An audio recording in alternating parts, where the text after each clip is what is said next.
안녕하세요 여러분, 반갑습니다. 오늘은 세가족 성경 공부 세 번째 인간에 대한 교육을 함께 하도록 하겠습니다. 여러분, 가장 먼저 우리가 했던 것이 성경에 대해서 공부를 했었죠. 그리고 나서 하나님에 대한 공부를 했습니다. 이제 세 번째, 하나님을 아는 자가 인간을, 자기 자신을 알게 됩니다. 왜냐하면 우리는 스스로 존재하는 자가 아니라 하나님으로부터 피조된 그런 창조물이기 때문에 그렇습니다. 그래서 하나님을 아는 자가 우리 자신을 알 수가 있습니다. 오늘 그래서 세 번째 시간으로 우리가 우리 자신을 우리보다 더 잘 알고 계신 우리 하나님을 먼저 공부했기 때문에 이제는 우리의 그 정체성, 우리 인간의 모습이 어떠한가에 대해서 오늘 공부를 하도록 하겠습니다.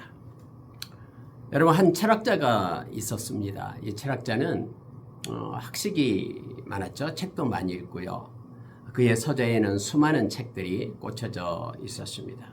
근데 갑자기 철학자가 벌떡 일어나더니 막 서재를 돌아다니면서 계속해서 뭔가 괴로워하면서 머릿속에 뭔가를 사고하고 있는 거예요. 근데 그 주제가 뭐냐면은 인생은 어디에서 왔다가 어디로 가는가? 이 철학적인 질문을 하고 있는 거예요. 도대체 인간은 어디에서 와서 어디로 가는가? 아무리 책을 읽고 탐구해 보아도 이 인생에 대한 것을 도무지 알 수가 없었던 그 철학자는 도대체 어디에서 왔다가 어디로 가는가, 이걸 계속해서 되뇌이면서 서재를 빙빙 돌다가 자기도 모르는 사이에 방문을 차고 밖으로 나갔습니다. 어디론가 막 헤매며 가기 시작했습니다. 그의 머릿속에는 온통 한 가지 생각, 나는 어디에서 왔다가 나는 어디로 가고 있는가, 이런 의심이 쉼없이 그의 뇌리에서 외쳐지고 있었습니다. 그는 너무나 이 주제에 대해서 생각을 깊게 한 나머지 밖에 나가서 지나가는 사람과 막 부딪혔어요. 그래서 그 사람이, 아니 이 사람이 대낮에도 길을 몰라요? 왜 부딪혀요? 하면서 상대방이 물을 때, 예, 나는 길을 몰라요. 어디로 가야 될지를 모르겠어요. 하면서 이렇게 대답을 했다고 합니다. 도대체 어디에서 어디로 가는지 나는 모른단 말이요. 바로 그것을 모르기 때문에 내가 지금 헤매고 있어라고 말할 때 상대방은 좀 이상한 사람 이렇게 된 사람이 아닌가 했다고 합니다. 이런 이야기들은 우리가 잘 아는 쇼펜하우어에 대한 이야기입니다. 독일 베를린 대학교의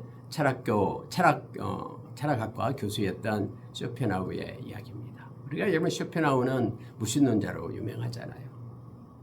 그리고 그가 하나님을 없다라는 것을 말하면서, 그런데 그가 죽음에 임박해서는 정말로 처참한 그런 죽음으로 최후를 맞이했다라고 많은 동영상들 지금 유튜브에 돌아다니고 있습니다. 그 밴드방에다가 그 유튜브에다가 제가 이렇게 덧붙여서 올려놓겠습니다. 어쨌든 여러분, 우리는 인간에 대해서, 저 자신에 대해서 잘 몰라요. 내가 내 자신을 만들지 않았기 때문에. 근데 우리는 지금까지 많은 어떤 세상의 지식에 의해서 학습되어져 왔어요. 그래서 마치 우리가 학교에서 배운 것처럼 우리가 진화론으로 배워가지고 찰스 다윈이 썼던 그 진화론, 그것이 마치 진짜 사실인 양 그렇게 생각하면서 수천 년이 걸쳐서 무슨 아메바가 또 이렇게 세포를 이루고 또 그 중에서 발달하고 그래가지고 무슨 900 몇 가지 종류 원숭이 중에서 한 종류가 꼬리가 없어지고 어떻게 돼가지고 인간이 되었다라는 참 조잡한, 또 확률적으로도 10의 8승분의 1의 확률, 우리가 여러분 2분의 1의 확률도 반이 틀리고 반은 맞는 거잖아요. 그 진리가 아니잖아요. 근데 10의 8승분의 1, 거의 수치 0%에 가까운 것을 그것이 마치 진리인 양 이렇게 말하고 있는데, 여러분, 인간은요, 성경이 정확하게 말해줍니다. 하나님이 인간을 창조한 것입니다. 그래서 오늘 인간에 대한 말을 같이 나누려고 합니다. 이 지상에 존재하는 동물 중에 인간을 갖다가 우리가 만물의 영장이라고 그렇게 말하죠. 그러나 인간 스스로는 도대체 내가 누구이며 어디에서 왔고 어디로 가는지 전혀 모릅니다. 여러분도 모르죠. 이 질문에 대한 많은 사상자, 철학자, 종교인들 공부하며 연구하며 고민하며 시원한 답을 그럼에도 불구하고 말할 수 없었음을 우리는 너무나 잘 압니다. 자신이 누군지 모른다라는 거예요. 우리 인간에 대해서 구체적으로 알 수 있는 것은 오직 바이블, 성경밖에 없습니다. 성경은 인간을 창조하신 하나님의 말씀입니다. 성경만이 우리 인간을 어떻게 우리 인간이 존재한지를 인간에게 가르쳐주는 유일한 그런 근거죠. 그래서 여러분 오늘 한 4가지 정도를 가지고 우리 인간에 대한 것을 살펴보려고 합니다. 먼저 인간은 하나님의 피조물입니다. 이러한 주제를 가지고 먼저 첫 번째 말씀을 나누겠습니다. 인간이 어떻게 존재하게 되었는가? 인간이라면 반드시 음미해 볼 중요한 질문입니다. 여러분도 인간이 어떻게 존재하게 된 그 이유에 대해서 한 번쯤은 생각해 봤을 것입니다. 불행하게도 오늘날 많은 사람들이 아까 얘기했던 진화론을 학교에서부터 학습돼 가지고 받아들이고 있어요. 진화론은 추측과 상상력의 산물이지 연구 결과가 모두가 다 인간은 뭐뭇이다 라고 결론을 내는 적이 하나도 없습니다. 인간은 뭐뭇일 것이다 이거예요. 그러나 여러분 창조론은 하나님께서 성경에서 분명하게 인간은 뭐뭇이다. 인간은 하나님의 피조물이다. 창조물이다. 이렇게 분명하게 성경은 선언해요. 창조론은 진실이며 인간에 대한 정답을 제시하고 있습니다. 인간은 하나님께서 만드신 하나님의 창조물입니다.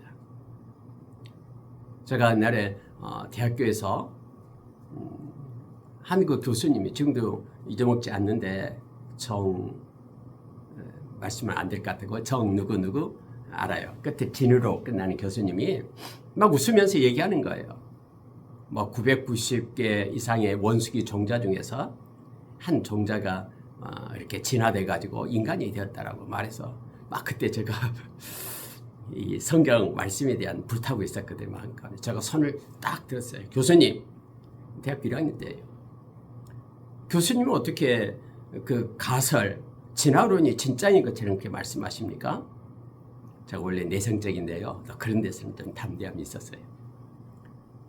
교수님 기회를 주신다면 제가 인간이 진화된 것이 아니라 창조되었다는 것에 대해서 세미나를 한번 하고 싶습니다. 발표를 하고 싶습니다. 오늘 그 교수님이 허락을 했어요. 그리고 도서관에 가서 또 창조과학회 책을 참고해가지고 제가 일주일이 지난 다음에 제가 발표를 했습니다. 또 교수님은 또 웃으면서 고개를 끄덕였고 그리고 제가 A뿔을 받은 적이 있습니다. 여러분, 우리는 진화된 게 아니에요. 우리는 완성체로 하나님에 의해서 창조된 존귀하고 보배로운 존재입니다. 우리가 창세기 1장을 보면은 하나님께서 많은 만물을 창조하시죠. 에덴 동산도 만들고요. 그리고 나서 인간을 창조해서 에덴 동산을 관리하게끔 청지기로서 에덴 동산 안에 우리를 두죠. 그리고 우리를 당신의 형상을 따라 만들고 얼마나 하나님이 좋아하고 기뻐했는지 심히 좋아했다라고 그렇게 성경은 말하고 있잖아요. 하나님이 그토록 기뻐했던 이 땅에서 보배롭고 존귀한 자가 바로 인간입니다. 그래서 여러분, 인간은 하나님의 피조물입니다. 이러한 그 주제 아래서 하나님이 창조했기 때문에 피조물이 된 것이죠. 우리가 잘 아는 성경 말씀 창세기 1장 27절 말씀. 하나님이 자기 형상 곧 하나님의 형상대로 사람을 창조하시되 남자와 여자를 창조하시고, 성경은 분명히 남자와 여자를 창조했다고 말합니다. 그래서 여러분, 중성이 없어요. 남자와 여자 하나님이 분명하게 창조한 겁니다.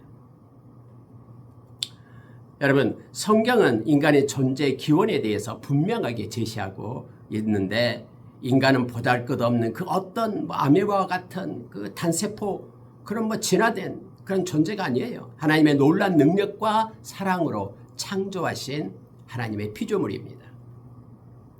실제 여러분 진화론을 체계화했던 찰스 다윈이 마지막에는 진화론을 부인했다는 거 알고 있죠. 자기가 이렇게 막 여러 가지 가설을 만들어냈는데 마지막이 되니까 죽음의 때가 되니까 죽음이 임박한 다윈은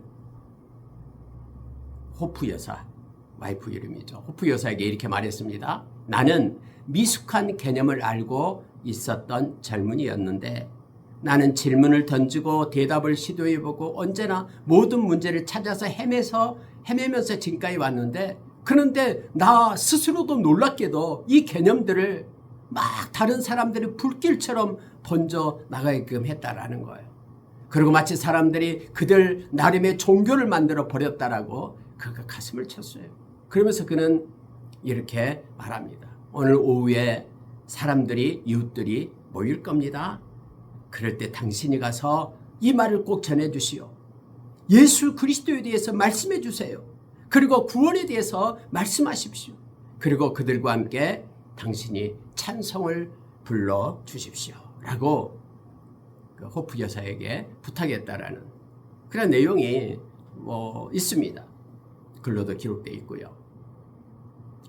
여러분, 하나님이 인간을 창조한 것입니다. 인간 스스로 10의 8승분의 1의 확률로 만들어진 게 아니에요. 지금도 저도 그때 발표할 때 생각이 나는데요. 중간 과정물이 없어요. 그냥 완성체예요. 만약에 원숭이가 인간이 되었다면 원숭이 얼굴과 인간의 얼굴 중간쯤에 뭔가가 있을 거 아니에요. 꼬리가 없어지기 전에 중간쯤 점점점 짧아지는 뭔가가 화석이 나온다거나 그런 게 있을 거 아니에요. 없어요. 완성품입니다. 하나님이 인간을 창조하신 것입니다. 그런데 여러분 창조할 때 그냥 창조한 게 아니라 성경은 아까 읽었던 창세기 1장 27절에서 하나님의 형상대로 창조했다라고 말합니다. 그럼 우리는 이렇게 얘기해요. 아니 그러면 하나님도 이 눈이 있고 코도 있고 입이 있고 귀가 있나요? 그런 육신적인 그런 모습이 아니라 우리가 이미 배웠죠. 하나님은 영이시다. 하나님은 빛이시다. 하나님은 사랑이시다. 인격, 이 성품이 인간이 하나님의 형상대로 창조되었다라는 거예요. 그래서 유일하게 인간만이 하나님을 예배할 수 있고요. 하나님의 마음을 품을 수 있고요. 하나님과 동행할 수 있는 자가 됩니다. 여러분 혹시 길가에 가다가 많은 개들이 모여서 막 하나님께 찬양하고 노래 부르고 있는 것 막 그런 거 본 적이 있습니까? 예배 드리고 기도하고 있는 모습 본 적 없죠. 인간만이 하나님의 형상으로 창조되었기 때문에 인간만이 하나님을 높이고 하나님께 예배자로 설 수 있음을 성경은 말합니다. 여러분, 하나님의 형상대로 지음받은 인간에게만 그래서 하나님과 동행하고 하나님과 그런 하나님의 마음을 가지고 뜻을 가지고 평생을 살아갈 수 있다는 걸 기억하기를 원합니다. 그런데 하나님께서는요, 그 창세기 1장 27절에서 창조했다라고 28절에서는요, 사명을 줘요. 5가지 사명이다라고 얘기했잖아요. 창세기 1장 28절에요. 인간한테 하나님이 에덴 동산을 창조하고 나서 주시는 게 있어요. 자, 28절 제가 읽어드릴게요. 하나님이 그들에게 복을 주시며 그들에게 이르시되 생육하고 번성하여 땅에 충만하라. 땅을 정복하라. 바다의 고기와 공중의 새와 땅에 움직이는 모든 생물을 다스리라 하시니라. 하나님께서 하나님의 그 권세를 사랑하는 인간에게 위임시켰어요. 그러면서 하나님께서는 5가지를 생육하고 번성하고 충만하고 정복하고 다스리라 라는 하나님의 명령을 인간에게 주었습니다. 그래서 여러분 이 땅에 사는 인간들은 하나님의 이 말씀에 근거해서 세상에 있는 모든 다른 동물들을 다스릴 수 있고 또 그들을 정복하고 그렇게 이 세상에서의 주인으로서의 그런 삶을 살아가는 자가 된 것입니다. 인간은 이처럼 이 동물과 동일한 존재가 아니에요. 어떤 사람 막 이 동물 하고 인간하고 동일시하는 사람들이 있어요. 그런데 그게 아닙니다. 인간은 어떤 존재입니까? 인간은 무엇보다도 하나님께서 만드신 하나님의 피조물입니다. 첫째였고요. 두 번째로는 인간은 하나님의 형상을 따라 지음받은 존재이고, 세 번째로는 하나님께서 인간에게 사명을 주어서 이 땅에 존재케 하셨다. 이 세 가지를 기억하면서 어떤 피조물과 비교할 수 없는 가장 존귀한 존재가 인간임을 우리가 기억하기를 원합니다. 그런데 여러분, 인간은요, 아까 첫 번째 주제가 바로 인간은 하나님의 피조물이다 이거였고요. 두 번째는 인간은 죄인입니다. sinner, 죄인이에요. 하나님의 형상대로 지음받은 인간은 불행하게도 하나님께 범죄하여 타락해버렸습니다. 죄의 근원은 인간의 조상 아담의 범죄에서 시작이 됩니다. 성경은 그렇게 우리에게 설명해 줍니다. 우리는 죄의 문제를 해결하기 위하여 죄의 근원을 살펴볼 필요가 있습니다. 여러분, 하나님께서는 그렇게 인간을 창조하시고 에덴 동산 안에서 이렇게 아까 5가지 명령을 주어서 살게끔 했죠. 하나님의 대리권자로서 그렇게 살아갑니다. 죽음도 없었어요. 그래서 영원히 그렇게 살아갔던, 살 수밖에 없는 존재죠. 하나님께서요. 근데 여러분, 하나님께서는요, 명령을 주신 것이 있습니다. 그게 창세기 2장 16절 17절의 말씀이에요. 여호와 하나님이 그 사람에게 명하여 가라사대 동상 각종 실과의 나무의 실과는 네가 임으로 먹되 선악을 알게 하는 나무의 실과는 먹지 말라. 네가 먹는 날에는 정령 죽으리라 하시니라. 그 유명한 사건인 선악과 사건이 됩니다. 하나님의 에덴 동산을 맡긴 아담에게 한 가지 명령을 주었는데, 다른 건 네 마음대로 임의로 다 해도 좋다. 그런데 동산 중앙에 있는 선악을 알게 하는 그 나무의 열매는 먹지 마라. 그거 먹으면 정령 죽으리라 라고 하나님께서 명령을 하셨습니다. 어떤 사람이 이렇게 말해요. 아예 하나님, 왜 선악과도 다 따먹게끔 다 하지? 왜 그랬을까요? 그 하나님 책임이네요. 선악과 따먹게 하는 게요. 이렇게 말하는 사람이 있는데, 여러분 보십시오. 하나님께서는 하나님 창조자, 그리고 하나님이 창조한 피조물 인간, 이거의 구분을 이 선악과로 하신 거예요. 하나님 그때 아담은요, 죽지 않고 살 수 있어요. 모든 것 다 다스릴 수 있어요. 그러나 에덴 중앙에 있는 그 나무 하나를 보면서 하나님의 명령을 기억하는 거예요. 다시 말하면 명령을 받은 피조물임을 기억하는 거죠. 하나님처럼 영원히 살 수 있어도 나는 하나님이 아니라 나는 하나님의 말씀에 순종하는 피조물이다라는 사실을 선악과로 하나님이 그렇게 정해놓은 거예요.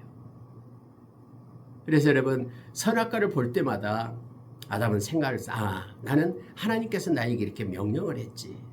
심지어 여러분, 에덴 동산의 모든 동물들의 이름도 하나님이 아담에게 짓게끔 그렇게 했거든요. 모든 것을 다 정복하고 다스릴 수 있는 권세가 아담에게 있었어요. 근데 그 선악과를 하나님의 명령을 어기고 불순종함으로 따먹어버린 거예요. 왜요? 하나님과 같이 되려고. 악한 그 사탄이 와서 미혹한 거예요. 이거 따먹으면 하나님과 같이 된다.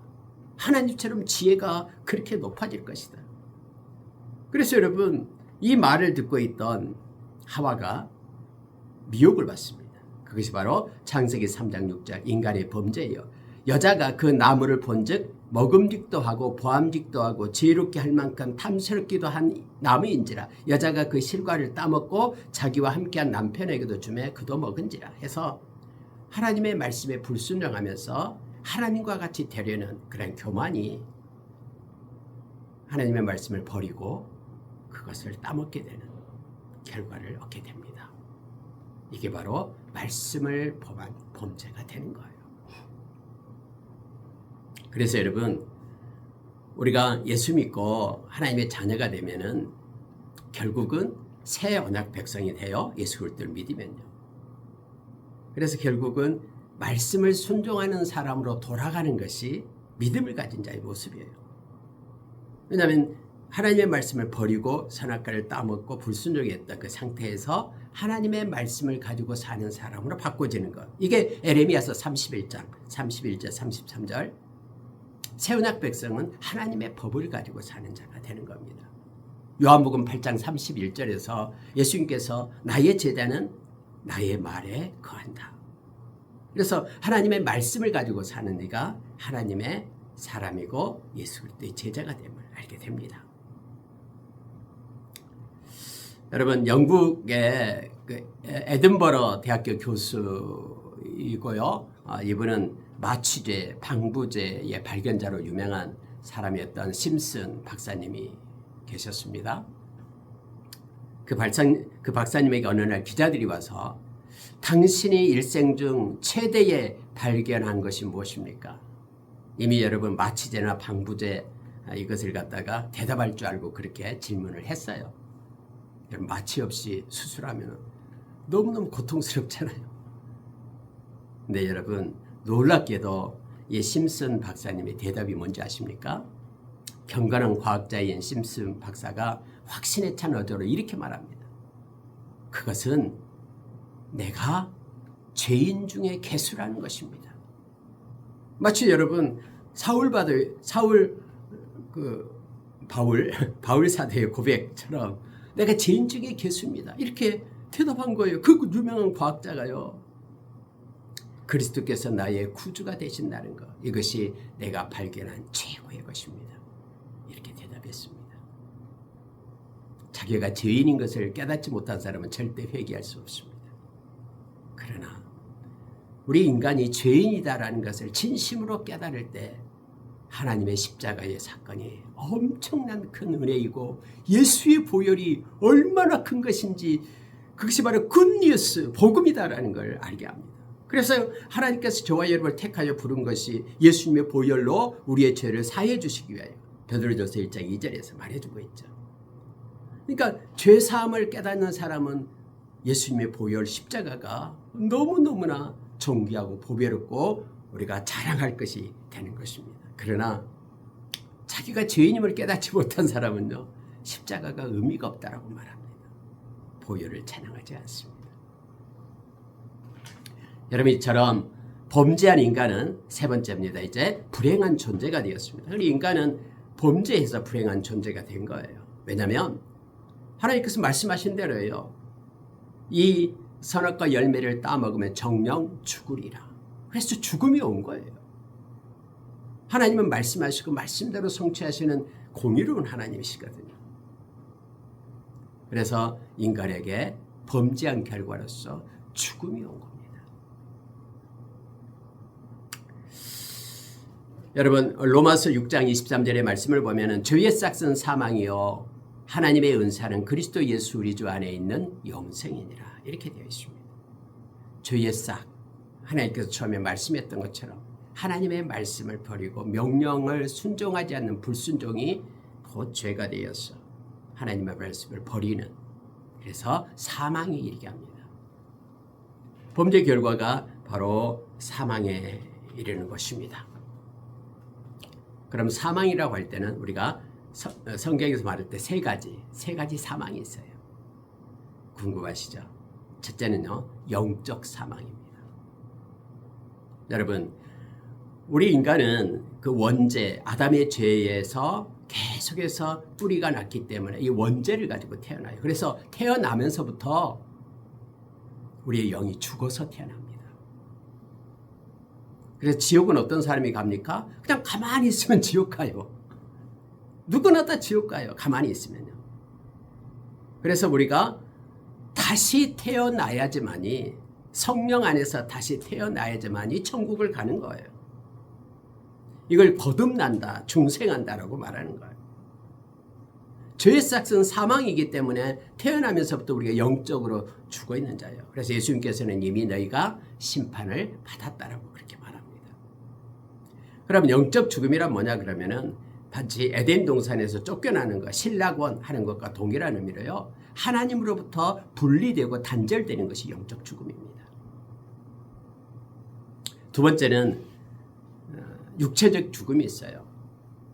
여러분 몇 살까지 사시렵니까? 100살까지 살아도 좋아요. 뭐 구약의 사람들은 뭐 969년도 살고요. 뭐 이렇게 되잖아요. 900년도 살고. 여러분 그러나 다 죽습니다. 왜냐하면 죄의 결과 이 우리가 죽는다라고 이때 말때 이건 육체적 죽음을 얘기해요. 히브리서 9장 27절 말씀 우리가 잘 알죠. 한 번 죽는 것은 사람에게 정하신 것이요 그 후에는 심판이 있으리니라고 말합니다. 다 죽어요. 근데 여러분 우리가 육체적으로 죽으면은 이 육체적 죽음은 바로 우리 영혼과 육체가 분리돼요. 이 육체는 흙으로 왔기 때문에 흙으로 썩어지고요. 이 영혼은 하나님으로부터 왔기 때문에 하나님의 심판대 앞에 서게 됨을 성경은 말합니다. 이게 두 번째 죽음이에요. 두 번째 말하는 육체적 죽음. 첫째는 영적인 죽음. 두 번째는 육체적 죽음. 세 번째는 여러분 영원한 죽음이 있어요. 이것은 심판 이후를 얘기합니다. 요한계시록 20장 14절 15절 11절부터 백보자 심판이 나오죠. 거기에 여러분 14절 15절을 보면은요 불못이 나와요. 사망과 음부도 불못에 던져지니 이것은 둘째 사망 곧 불못이라. 누구든지 생명책에 기록되지 못한 자는 불못에 던져지다. 이것이 영원한 죽음인 거예요. 그래서 여러분 생명책, 예수 그리스도의 생명을 가진 사람의 기록이 생명책이에요. 저와 여러분이 진심으로 예수 영접했다면 예수님이 십자가에서 나의 죄값을 다 지불하시고 예수님의 의가 우리에게 입혀져서 우리가 생명을 얻는 예수의 생명을 가진 자라는 것을 우리가 진심으로 예수님을 믿고 그걸 알고 있다면 예수님의 그 생명책에 기록이 된 거예요.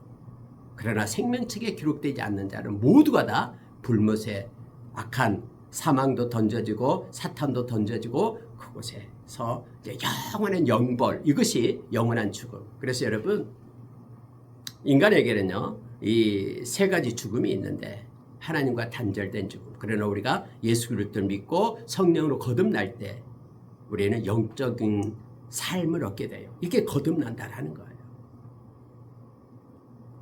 그리고 육적인 죽음이 있고요.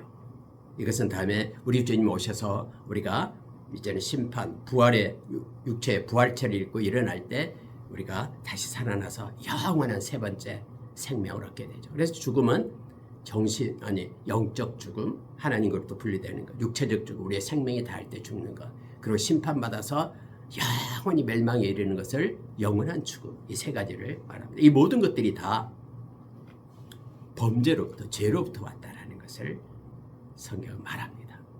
그래서 여러분 예수님이 그 죄를 갖다 없앨 수 있는 분은 예수님밖에 없어요. 우리 스스로는 죄를 거짓말 한마디도 우리가 없앨 수 있는 방법이 없어요. 예수님의 보혈 외에는요. 그래서 예수님의 십자가가 굿뉴스, 복음이라는 거예요. 유앙겔리온, 복음이라고 합니다. 여러분 범죄는요. 한번 그러면 아담의 범죄가 뭐 위에까지 이르냐. 그럴 때 우리 로마서 5장 12절에 이렇게 말해요. 이러므로 한 사람으로 말미암아 죄가 세상에 들어오고 죄로 말미암아 사망이 왔나니 이와 같이 모든 사람이 죄를 지었으므로 사망이 모든 사람에게 이르렀느니라. 태어나면서부터요 인간은 다 죄인이에요. 죄의 삭은 사망이고 그 벌에 처해야 되는데 그 죄값을 예수님이 십자가에서 지불했기 때문에 저와 여러분은 하나님의 자녀가 되고 영원한 생명을 얻는 생명책에 기록된 자가 된 것입니다. 여러분 이런 시가 있어요. 죄는 손님으로 들어오고 처음에는 손님으로 와요.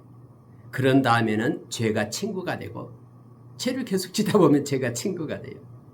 그리고 당신과 서로 알게 되고 서로 이제 죄와 마음을 터요. 당신과 서로 좋아하게 된다. 죄와 좋아하게 돼요. 달콤하거든요. 그런데 문제는 뭐냐면 그것이 당신을 섬기고 죄가 여러분을 섬기게 돼요. 그런데 당신에게 기쁨을 줄 것으로 약속을 해요. 당신이 잠깐 이것만 하면 눈 감아주면 이런 엄청난 부가 쌓여요. 하면서 이렇게 미혹을 합니다. 근데요. 그러나 그 종이 죄가 바로 주인이 되고 다시 주인이 폭군이 되며 그리고 그 폭군은 파괴자가 되고 죄는 언제나 자유로 시작해서 파괴와 노예로 끝난다. 이게 죄의 본성이에요. 그래서 악한 거예요. 죄가 여러분을 노예로 삼습니다. 그래 죄의 종이다라고 로마서 6장에서 우리에게 말씀해 줍니다. 그럼 여러분 이 죄의 정도에 대해서 에레미야서 17장 9절에 이렇게 말합니다. 에레미야서 17장은 참 읽어보면 은혜가 있습니다. 하나님에 대해서도 너무 자세하게 나온다라고 이 앞 시간에 제가 말씀드렸죠. 저는 에레미야 17장을 자주 묵상을 합니다. 근데 9절에서는 만물보다 거짓되고 심히 부패한 것이 마음이라 누가 능히 이를 알리오마는 이렇게 돼요. 여러분 세상에서요 이 마음처럼 부패한 것이 없다라고 말합니다. 온갖 악의와 악독이 가득한 것이 이 깨끗이 못한 인간의 마음이다라고 성경 말합니다. 예수님께서도 마가복음 7장 21절 22절에서 모든 것들은 이 마음으로부터 나온다라고 말합니다. 그러면서 뭐 간음 그리고 거짓말, 살인, 음탕 그 모든 12가지를 갖다 쭉 나열을 하잖아요. 이것이 바로 이 부패한 인간의 마음에서 나온다라고 말합니다. 아담의 범죄로 원죄를 물려받은 인간은 그 범죄의 정도가 점점점 심각해집니다. 범죄한 인간은 하나님을 알지도 못하고 영화롭게 하지도 못하고 그런 지경까지 이르렀다라고 로마서 1장에서 27절 이하에서 우리에게 가르쳐줘요. 마음이 하나님 두기를 싫어해요. 죄를 범하는 것을 막 박수치며 좋아하고 자기만 범할 뿐만 아니라 다른 사람도 옳다라고 말하게 돼요. 인간 스스로는 이 죄로부터 벗어날 수가 없습니다. 그래서 여러분 네 번째로요. 범죄한 인간에게는 구원이 필요합니다.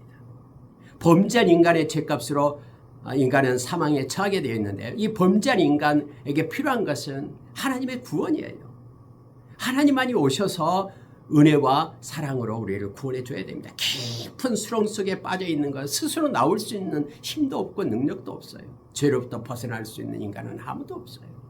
그래서 하나님께서 하늘의 보좌를 버리고 이 땅에 오셔서 우리를 구해 주려고 오신 분이 바로 예수 그리스도십니다. 하나님은 범죄한 아담에게 이미 창세기 3장 15절에 약속했어요. 여자의 후손이 그 악한 그 사탄의 머리를 상하게 할 것이다. 그렇게 말하고 있음을 보게 됩니다. 범죄한 인간은 스스로 하나님을 찾을 수 없습니다만 하나님께서 인간의 구원을 위하여 인간의 노력이 아닌 하나님의 그런 약속의 은혜로 예수 그리스도가 이 땅에 오셨어. 그래서 영이신 하나님이 육체를 입은 인간이 되었다 해서 incarnation 이렇게 말하죠. 성육신 해서 이 땅에 오신 거예요. 하나님은 인간의 구원을 실제로 실행하셨습니다. 창세기 3장 21절에 보면은요. 에덴 동산에서 쫓겨날 때 신라군 할 때에 여호와 하나님이 아담과 그 아내를 위하여 가죽옷을 지어서 입히는 장면이 나옵니다. 네, 여러분 가죽옷을 입히려고 그러면은 양가죽으로 옷을 만드는데 가죽옷은요. 그럼 양이 희생을 당해야 되잖아요. 죽음을 당해야지만이 그 가죽을 벗겨가지고 옷을 만들죠. 그래서 여기서 구속이라는 대신 죽게 되는 어린 양이라는 양의 그런 개념이 나오게 됩니다. 원래 죄를 범하면 수치를 느끼거든요. 그래서 수치심을 느끼고 나오는 그러한 아담과 하와에게 하나님께서 사랑으로 이 가죽옷을 입혀주는 것을 성경에 말해줘요. 이게 바로 그리스도의 십자가의 방법을 우리에게 가르쳐주는 모형이 된 것입니다. 로마서 5장 8절에서는 그래서 우리가 아직 죄인 되었을 때에 그리스도께서 우리를 위하여 죽으심으로 하나님께서 우리에게 대한 자기의 사랑을 확증하셨느니라 라고 말하고 있습니다. 여러분 우리가 선한 일을 할 때 하나님 우리를 구해준다라는 게 아니에요. 우리가 연약해서 죄 짓고 또 짓고 또 짓고 우리가 죄인이고 심지어 죄가 지어서 하나님과 원수가 되었을 그때에 하나님께서 당신의 아들을 십자가에 놓으심으로 우리를 향한 당신의 사랑을 확증했다고 말합니다. 어떤 왕이 그 제상한테 물었습니다. 나이가 많은 제상한테 당신 아버지께서 돌아가실 때 슬펐습니까? 라고 물었어요. 제가 어렸을 때 아버지가 돌아가셨는데 엄청 슬펐습니다. 그리고 또 물었어요. 당신 아들이 죽었는데, 사고로 죽었는데 그때 슬펐습니까? 네, 너무나 슬펐습니다. 왕이 묻습니다. 그러면 진짜 솔직하게 말해주세요. 당신 아버지가 죽었을 때 더 슬펐습니까? 아니면 당신의 자녀가 죽었을 때 더 슬펐습니까? 이 재상은 가만히 생각하다가 말할 수 없습니다 라고 말하지만 제가 이렇게는 대답할 수 있습니다. 아버지가 돌아가셨을 때 너무 슬퍼서 막 울었습니다. 근데 이 눈썹에 이렇게 눈물방울에 맺혔는데 언뜻 어떤 희미하게 저 앞에 있는 산이 보였습니다. 그러나 자녀가 죽었을 때도 너무 슬퍼서 마음이 무너져 내린 것처럼 울었습니다. 그러나 자녀가 죽었을 때는 아무것도 보이지 않았습니다. 하나님께서 당신의 아들을 십자가에 놓고 얼마나 하나님께서 죽어가는 6시간 동안 십자가에 매달리는 그 자녀를 놓고 얼마나 하나님 마음이 아팠겠습니까? 그럼에도 불구하고 아버지 할 수만 있건 이 자녀를 내게서 물러가게 해달라고 그렇게 기도하는 아들의 기도를 거부하고 그 아들을 십자가에 죽게 함으로 인하여 우리를 살리기 위하여 죄의 싹을 치불하기 위하여 그렇게 행하신 하나님의 그 사랑을 우리는 기억해야 됩니다. 이것이 십자가의 사랑입니다. 그 십자가의 사랑이 있을 때 아무도 세상으로부터 유혹을 받아서 하나님을 버리고 세상으로 나가지 않는다라고 유다서 1장 21절에서 말해줍니다. 하나님의 사랑이 있는 자, 십자가를 가슴에 가진 자, 그는 유혹을 받아서 죄된 세상으로 나가지 않습니다. 여러분과 저는 죄인인데 우리 주님이 오셔서 우리의 죄값을 지불해 주시고 우리 주님의 의를 우리에게 입혀서 의로운 자, 의인, 생명책에 기록된 자, 하나님의 자녀가 되게 했습니다. 여러분과 저의 죄를 담당해 주신 주님을 찬양하며 오늘도 하나님께 영광을 돌리기를 원합니다. 저와 여러분은 하나님이 지으셨습니다. 우리가 지은 죄를 하나님이 대신 예수님이 오셔서 예수님 대신 하나님이 오셔서 갚아주었습니다. 이제 예수님은 우리와 영원히 함께하기를 원하는 하나님의 사람들이 저와 여러분입니다. 기도하겠습니다. 하나님 감사합니다. 우리를 사랑해 주셔서 고맙습니다. 우리가 죄인 되었을 때에, 연약할 때에, 원수 되었을 때에 하나님이 먼저 우리를 사랑해 주셔서 감사합니다. 우리를 지으신 목적대로 이 땅에서 보내신 이유대로 하나님께로부터 나서 하나님께로부터 살고 존재하고 기동하는 자로 하나님 우리를 세워주십시오. 우리를 위하여 십자가에서 당신의 생명으로 우리를 사주셔서 자녀 삼아주셔서 고맙습니다. 오늘도 하나님께 영광을 돌립니다. 평생 주님과 함께하겠습니다. 예수님 이름으로 기도합니다. 아멘. 감사합니다. 다음에 봐요.